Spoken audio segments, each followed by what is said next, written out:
আমি সম্পূর্ণরূপে একজন নির্লোভী মানুষ।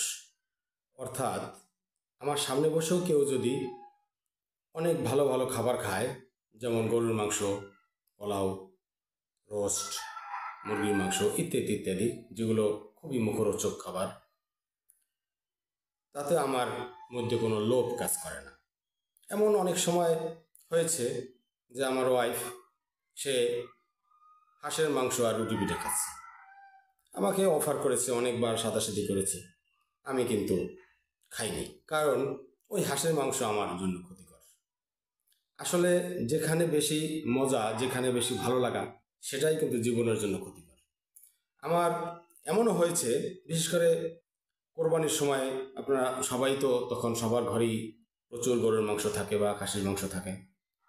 দেখা যায় কোরবানি ছাড়াও তো অনেক সময় বিভিন্ন আয়োজনে, বিভিন্ন অনুষ্ঠানে মাংসের আয়োজন করা হয়। তো আমার ডাইনিং টেবিলে দেখা যায় গামলা ভর্তি গরুর মাংস, পোলাও বা মুরগির মাংসের রোস্ট।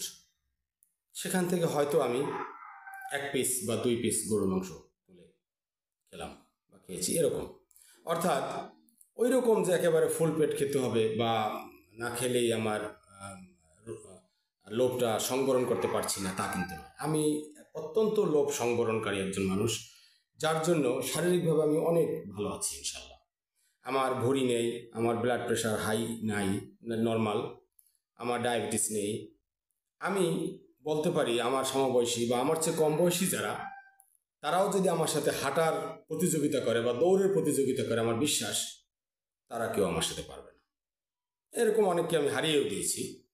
এই কারণে ওই যে লোভটা সংবরণ করতে পেরেছি এবং এই যে তো খাবার থেকে দূরে থেকেছি, আমি মনে করি এবং সবাইকে সাজেস্ট করব, যারা আমার এই কথা শুনবেন, আপনারাও এই জাতীয় খাবার থেকে একটু দূরে থাকার চেষ্টা করবেন।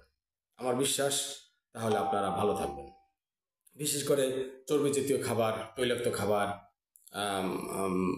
মাংস, পোলাও, এই জাতীয় খাবার থেকে, হ্যাঁ খাবেন না তা না, সামান্য পরিমাণে, যেমন আমিও খাই সামান্য পরিমাণে। আমি একেবারে যে খাই না বা অপছন্দ করি তাও না, কিন্তু পছন্দ করি, কিন্তু আমি নিজেকে সংবরণ করতে পারি, নিজেকে সংযত রাখতে পারি।